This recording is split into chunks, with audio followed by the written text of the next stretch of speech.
নমস্কার বন্ধুরা, ডিমস কিচেন চ্যানেলে আপনাদের অনেক অনেক অনেক স্বাগত। আশা করি সবাই ভালো আছেন, সুস্থ আছেন। আজকে আপনাদের জন্য নিয়ে চলে এসেছি কিভাবে খুবই অল্প সময়ের মধ্যে ঝটপট টেস্টি আলুর দম বানাবেন তার রেসিপি নিয়ে। চলুন তাহলে আর বেশি কথা না বাড়িয়ে সরাসরি রেসিপিতেই চলে যাওয়া যাক। এর জন্য আমি এইভাবে ডুমো ডুমো করে আলু কেটে নিয়েছি।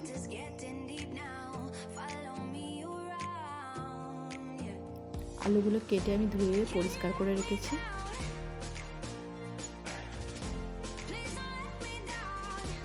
এবার একটা প্রেসার কুকারের মধ্যে আমি আলুগুলো নিয়ে নিলাম, দিয়ে দিলাম পরিমাণ মতো লবণ,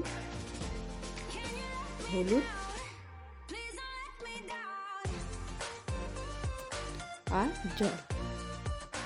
এবার আমি প্রেসারের মধ্যে এটা দুটো সিটি দিয়ে নিই। আলুগুলো সিদ্ধ হয়ে গেছে, জলটা ঝাড়িয়ে নিয়েছি।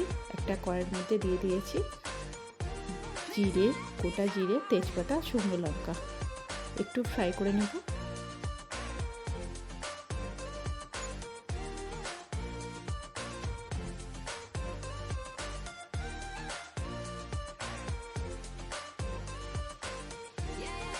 এবার এর মধ্যে দিয়ে দিলাম অল্প একটু হিং দিলে রান্নার স্বাদটা খুব ভালো আসে। এবার এর মধ্যে দিয়ে দিয়েছি টমেটো কুচি। একটু ফ্রাই করে নেওয়ার পর দিয়ে দিলাম আদা, জিরে আর কাঁচা লঙ্কার পেস্ট। মশলাটাকে অল্প একটু ফ্রাই করে নেব।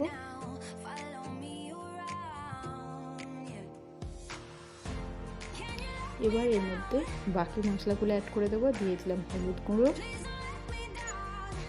লঙ্কার গুঁড়ো। মশলাটাকে খুব ভালো করে কষিয়ে নিতে হবে। আর দিয়ে দিলাম পরিমাণ মতন জল।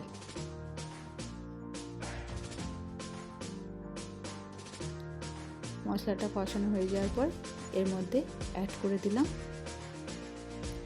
অল্প একটু আলুর দম মশলা।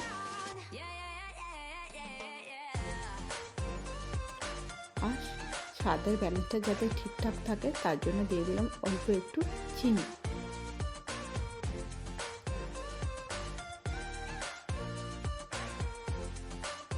অল্প একটু জল অ্যাড করে মশলাটাকে আবার একটু কষিয়ে নিয়ে দিয়ে দিলাম সিদ্ধ করে রাখা আলুটা। মশলার সঙ্গে আলুটাকে খুব ভালো করে এইভাবে কষিয়ে নিতে হবে। দেখুন আলুটা খুব ভালো করে কষিয়ে নিয়েছি।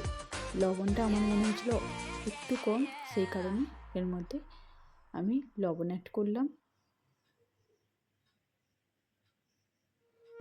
এবার দিয়ে দেবো পরিমাণ মতন জল। 5 মিনিটের জন্য ঢেকে দিলাম। যেহেতু আলুটা সিদ্ধ করা তাই খুব বেশি টাইম লাগবে না আলুর দমটা রেডি হতে। এবার উপর থেকে দিয়ে দিলাম অল্প একটু গরম মশলা গুঁড়ো। ব্যাস রেডি হয়ে গেছে আমাদের চটজলদি আলুর দম। লুচি কিংবা পরোটা কিংবা নান সবের সঙ্গে দারুণ লাগবে এই রেসিপিটি।